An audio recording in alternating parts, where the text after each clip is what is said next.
হযরতে আব্দুল কাদের জিলানী গিলানী রাদিয়াল্লাহু তাআলা আনহু একজন মুরিদ ছিল বাবা।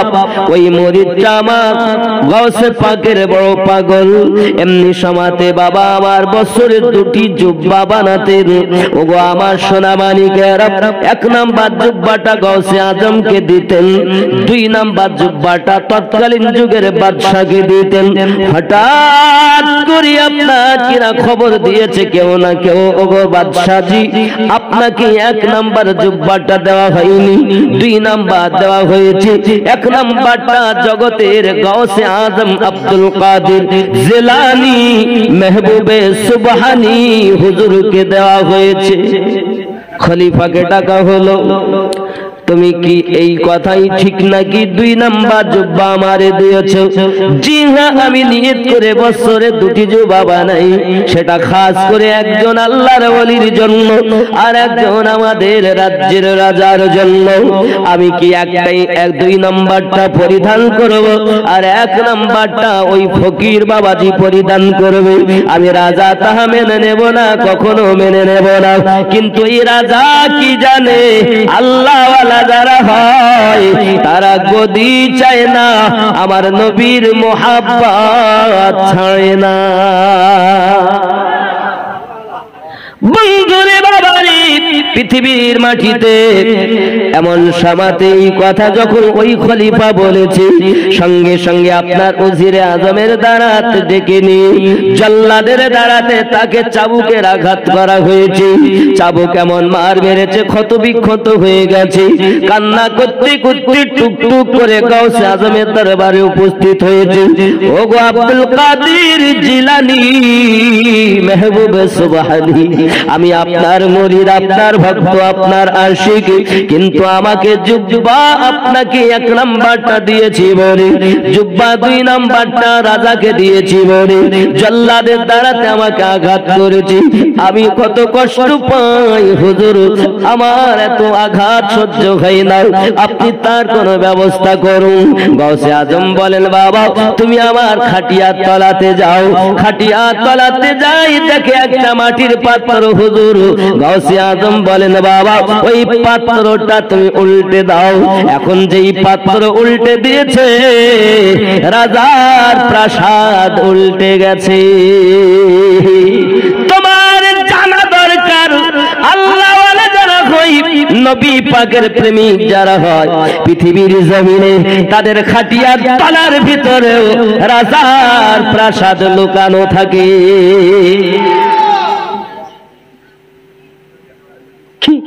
রাজার প্রাসাদ উল্টে গেল। মিল্লাত ইসলামিয়া আমার গাউসে আজম বলেন, এ জুব্বা पहनूंगा नहीं, ये जुब्बा আমি পরিধান করব না, इसको रख दो, এটাকে রেখে দাও। क्यों हजरत? हजरत ने फरमाया इसलिए এখান থেকে 500 বছর পরে একজন আল্লাহর ওলি আসবে, 1000 বছরের মুজাদ্দিদ হয়ে, নাম তার শেখ আহমদ হবে। সিরহিন্দের মাটিতে পাঞ্জাবের ভিতরে জন্ম নেবে। আমি আব্দুল কাদের এই জুব্বা দিয়ে এখন থেকে তাকে মুরিদ করে নিলাম। খেয়াল করবে, ওই গাউসে আজমের খলিফার পরে খলিফা আসতে আসতে আসতে আসতে বাবা হযরতে কামাল কায়থালি রহমাতুল্লাহ আলাইহি, বাবাজি আমার আব্দুল কাদের জিলানী গিলানী রহমাতুল্লাহ আলাইহি কত বড় আল্লাহর ওলি। এই জন্য তো বলা হয়েছে, ওলি দিগের রাজা মহারাজ নাও মোদের সালাম খানি আব্দুল কাদের। আমার সঙ্গে বলতে হবে, আব্দুল কাদের জিলানী ওলি দিগের রাজা মহারাজ নাও মোদের সালাম খানি আব্দুল কাদের। কৃপা করে রাখো মোদের লাজ, ও গো কুতুবে রাব্বানি আব্দুল কাদের। সবাই বলুন আব্দুল কাদের। আরো জোরে আব্দুল রসুল পাকের তুমি পিয়ারা মাওলা আলীর নয়ন তারা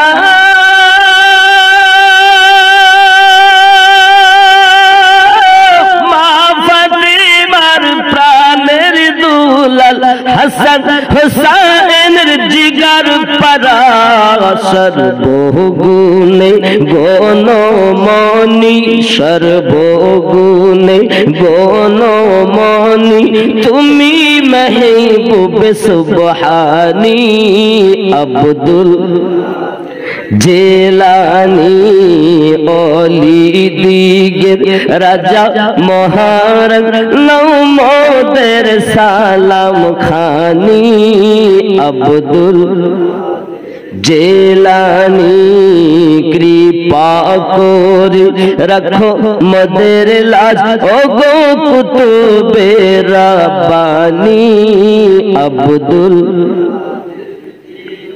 জোরে কন্না সুবহানাল্লাহ মুসিবতে পড়ে মোরা ডাকি তোমায় দস্তগীর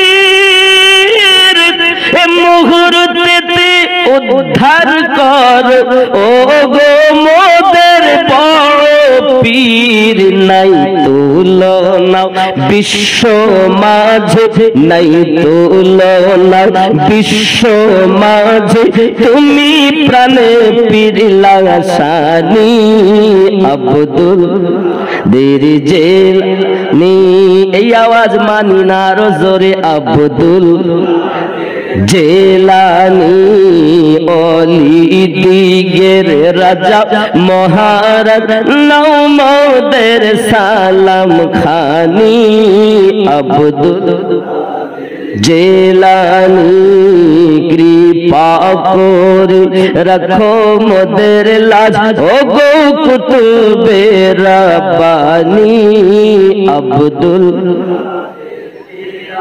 যদি বলুন না সুবহানাল্লাহ রসুল পাকের তুমি পিয়ারা মাওলা আলী কোন আলী আলে পাকের মধ্যে যিনি রসুল পাকের তুমি পিয়ারা মাওলা আলী নয়ন তারা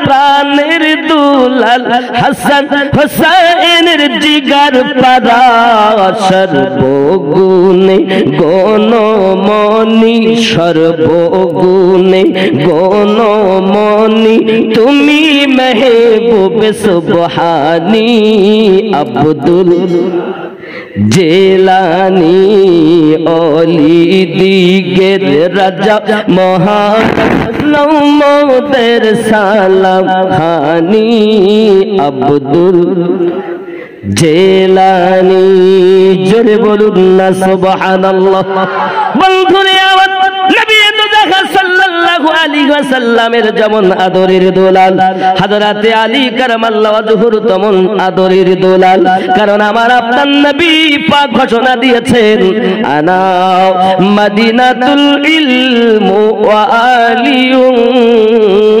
বাবুহা আমি নবী হলাম জ্ঞানের শহর আলী তার দরওয়াজা কেউ যদি দুনিয়াতে মনে করে নবীর পাক থেকে নেব আমি দরজাতে আলী পাওয়া যাবে এখন আলী বাদ দিয়ে যদি কেউ ওলি হতে চায় বুঝতে হবে সে ওলি কামেলে মোকাম্মল ওলি নয় বরং তো সে চোর কি রাসূল আমার আরেক জায়গাতে হাদিস শরীফে বলেন আনা দারুল হিকমাহ ওয়া আলিউন বাবুহা আমি নবী হলাম হিকমতের ঘর আলী তার দরওয়াজা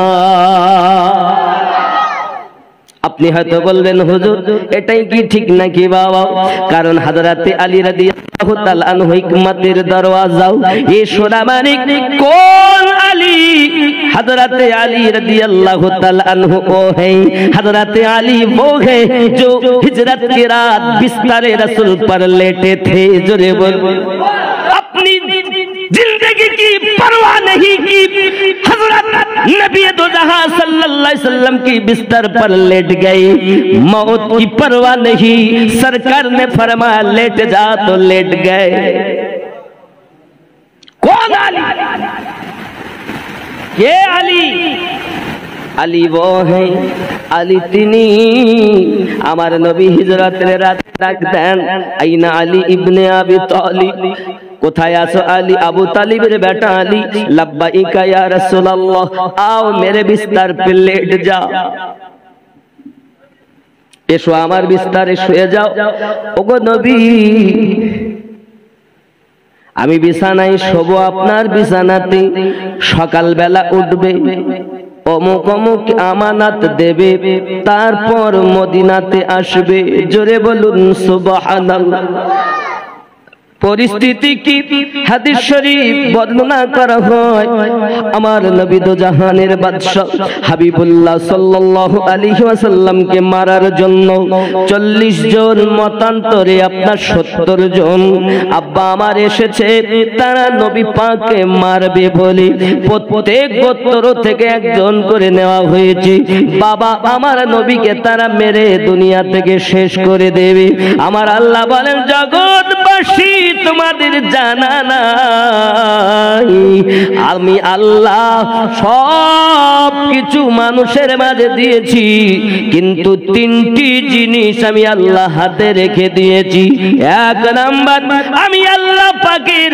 ঘর কাবা হেফাজতকারী দায়িত্ব আমি নিয়েছি দুই নাম্বার আমার কোরআন শরীফ হেফাজতকারী দায়িত্ব আমি নিয়েছি আর তিন নাম্বার আমার হাবিবকে হেফাজতকারী দায়িত্ব আমি নিয়েছি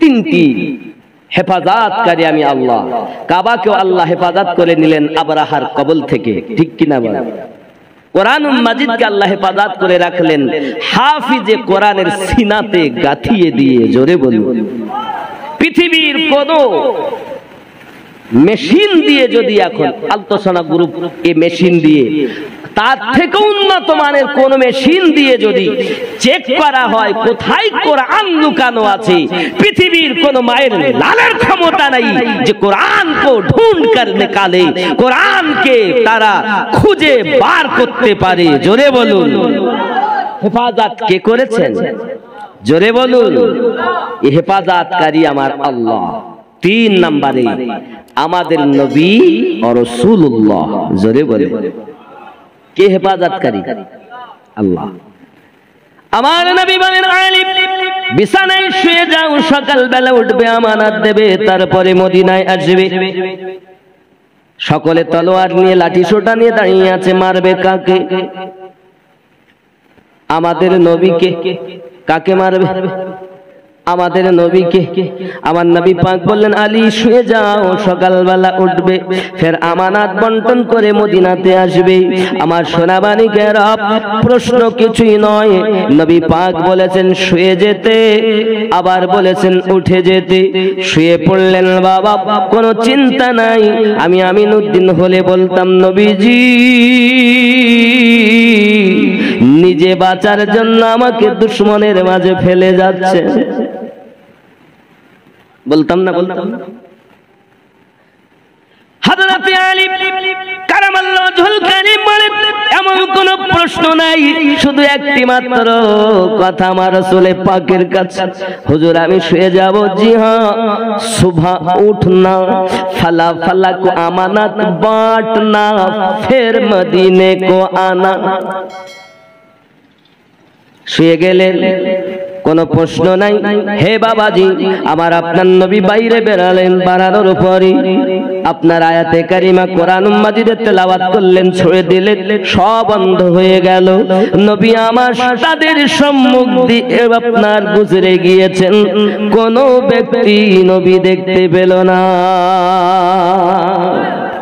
সেই ধুলো কোনা এখন দুনিয়ার মাটিতে তাদের বংশধর যারা আছে তারা কখনো আমার নবী এলেও দেখতে পাবে না।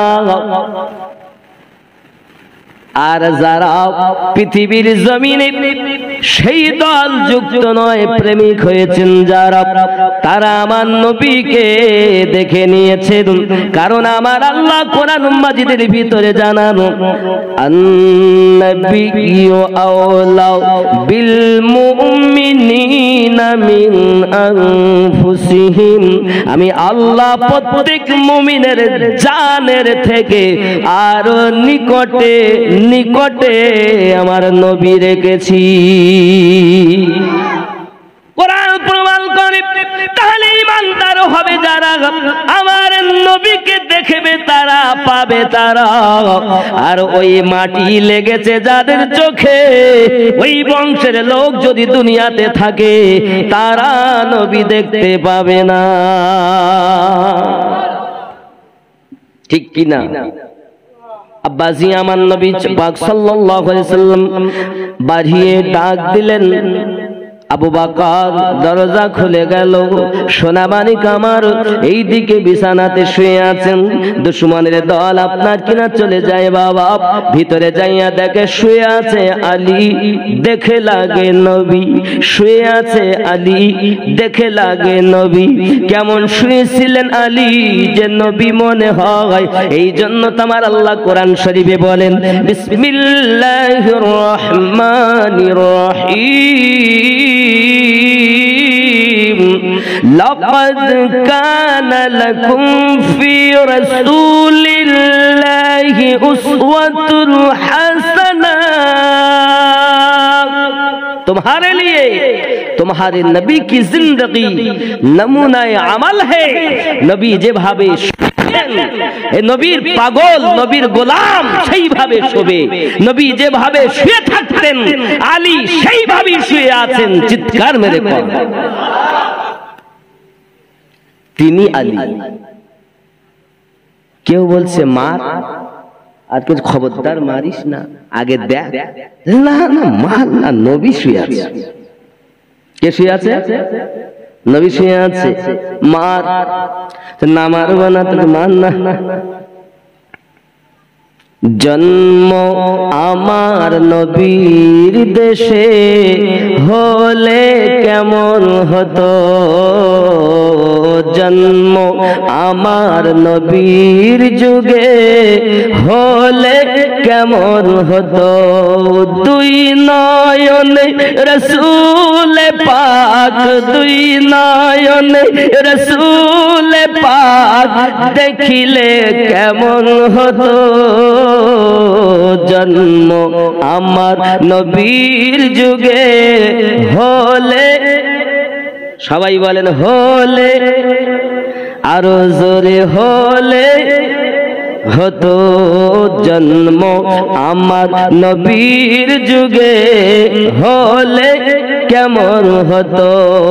দুই নয়নে রসূল পাক, দুই নয়নে রসূল পাক দেখিলে কেমন হতো, জন্ম আমার নবীর যুগে হলে। জুরি বলুন সুবহানাল্লাহ। আসতো ভেসে হযরতে বেলালের মধুর আযান, সুবহানাল্লাহ।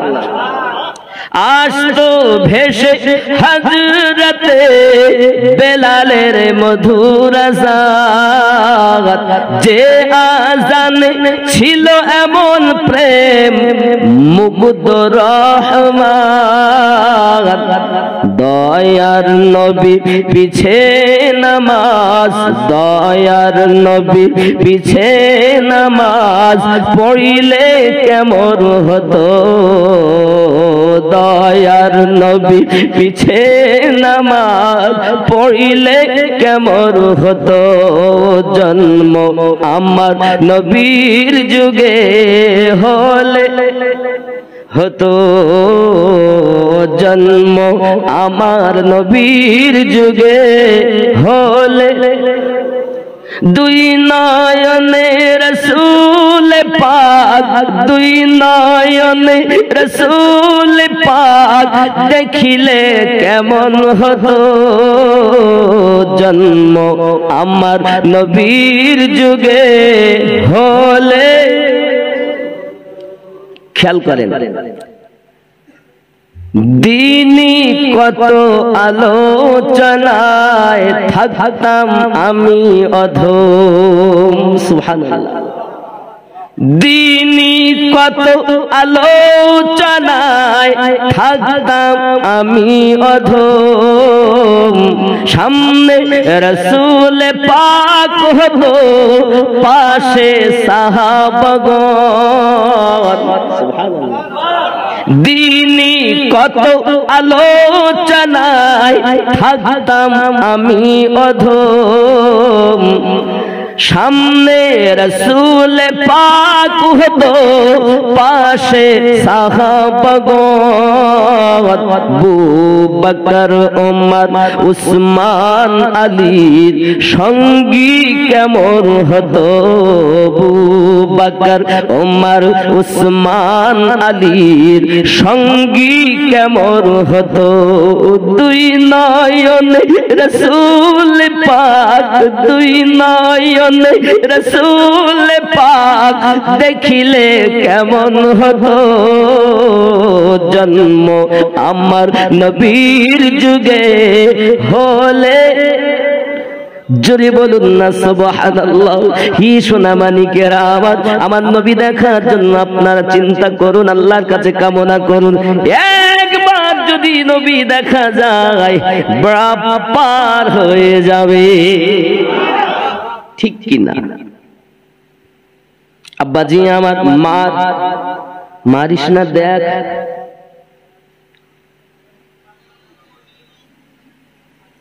এখন একটু কম্বল টেনেছে আর দেখতেছে মাওলাই আলী শুয়ে রয়েছে। জোরে বলো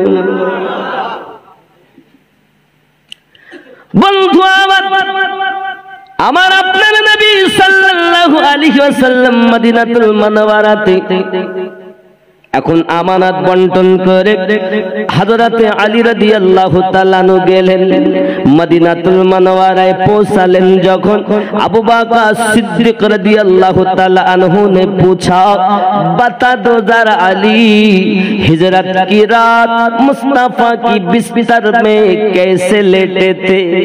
आय अली তুমি একটু বলে দাও হিজরতের রাতে আমার নবী পাকের বিছানায় কেমন শুয়েছিলে।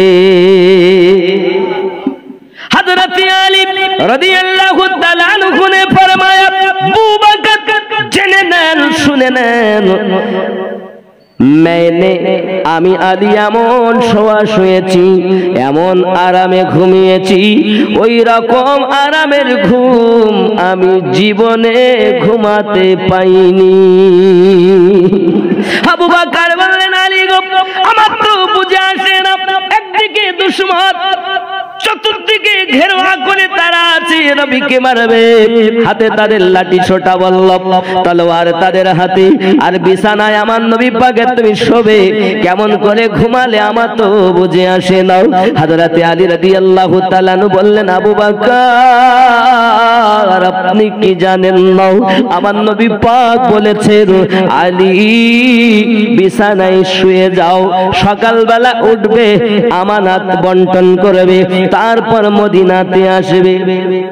আমি জানি ইতিপূর্বে আমার মরণ মায়ের কোলে থাকতে আমার আসতো, নামাজ পড়ছি আমার মৃত্যু হতে পারত, ইতিপূর্বে যে কোনো মুহূর্তে আমার মৃত্যু হতে পারত, কিন্তু আমার নবী পাক বলেছেন আলী বিছানায় শুয়ে যাও, সকালবেলা উঠবে আমানত দেবে তারপর মদিনাতে আসবে।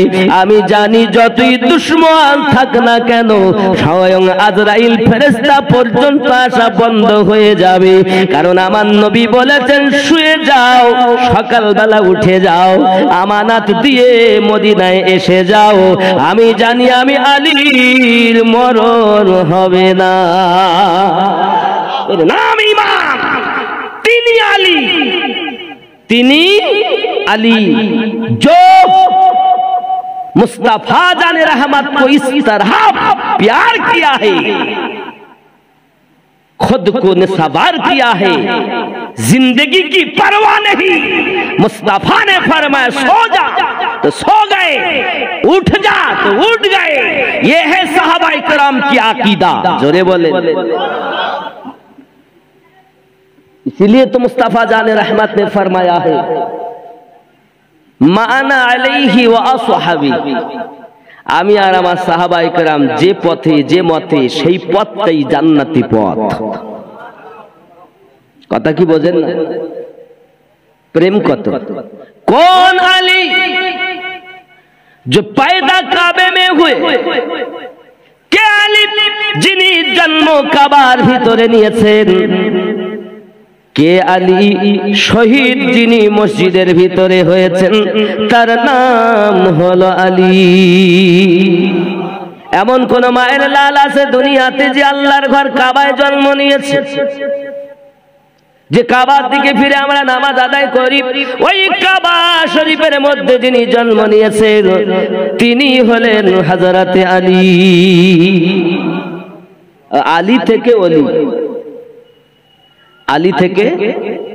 যদি কেউ মনে করে আমি নবীকে পাবো, তাকে পাইতে হবে ওলিকে। আর কেউ যদি মনে করে পাবো আল্লাহকে, পাইতে হবে তাকে নবীজিকে। এজন্য তো বাবা আমার বলাই আছে, আব্বাজি আমার আল্লাহর ওলি ছাড়া নবী পাবি না রে দিওয়ানা, আল্লাহর ওলি ছাড়া নবী পাবি না। নবী বলেন হাদিস পাকে, যদি পেতে চাও আমাকে, গিয়ে ধরো আমার বন্ধুর দামান খানা রে দিওয়ানা, আল্লাহর ওলি ছাড়া নবী পাবি না। আল্লাহ বলেন কোরআন পাকে, যদি পেতে চাও আমাকে, গিয়ে ধরো নবীর দামান খানা রে দিওয়ানা, আল্লাহর নবী ছাড়া খোদা পাবি না। আল্লাহুম্মা সাল্লি আলা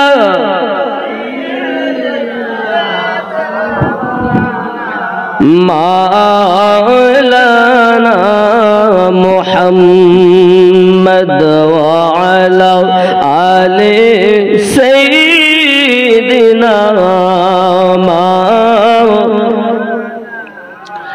বন্ধুরে আমার, হযরত আলী রাদিয়াল্লাহু তাআলা জন্ম নিয়েছেন কাবা শরীফের ভিতরে বাবা রজব মাসের 13 তারিখ। কি মাস? কি মাস? রজব মাস। তারিখ কত? 13 রজব। কাবা শরীফের সিরিয়ানে বড়, কাবা শরীফের ওই মাঠে বড় মেলা লাগে বাবা, সবাই আসে মেলাতে। খানায় কাবার কাছে যত দেবতা আছে, কতটা মাবুদ আছে, মাবুদানে বাতেলা 360টি মাবুদানে বাতেলা আছে।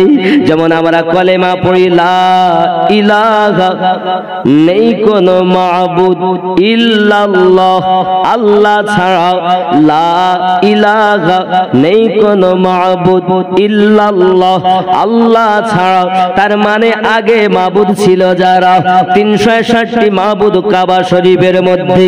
আগে তুমি ওটাকে নিজের ভিতর থেকে বার করো, করে এক আল্লাহকে প্রতিষ্ঠিত করো। কয়জন? কয় আল্লাহকে প্রতিষ্ঠিত করবেন? এক। বাদ দিবেন কতজনকে? 360। বন্ধুরে আমার, তারা যেত আপনার ভিতরে আপনার কিনা পূজা অর্চনা করতো। কেউ সন্তান দেয়, কেউ রোগ ভালো করে, কেউ রুজি দেয়, বিভিন্ন প্রকারের দেবতা ওখানে ছিল রাখা। আমার বন্ধুরে, ওই রজব মাসের 13 তারিখ দিনের বেলা হযরতে আবু তালেব এবং ফাতেমা বিনতে আসাদ, হযরতে আলী কারামাল্লাহু ওয়াজহুল কারীমের আম্মা জান, দুই স্বামী স্ত্রীতেও গেছে। হে বাবাজি আমার, এমন সময়তে আপনার কি না ফাতেমা বিনতে আসাদ মনে করেছি আমি একটু কাবার দেবতার কাছে মাথাখানা নিচু করব। সঙ্গে সঙ্গে হযরতে আলী মায়ের পেটের ভিতর থেকে মায়ের নাড়ি টেনে ধরেছে, মায়ের নাড়ি টেনে ধরেছে। বন্ধুরে আমার, মায়ের পেটের ভিতর থেকে তিনি মাকে হেফাজত করে নিলেন, বাঁচিয়ে নিলেন।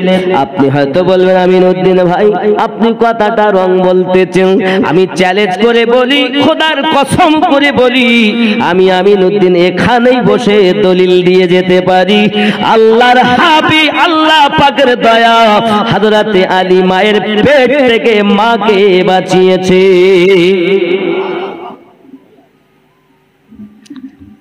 মিল্লাত ইসলামিয়া, তিনি আলী যে মায়ের পেট থেকে বাঁচাতে পারেন।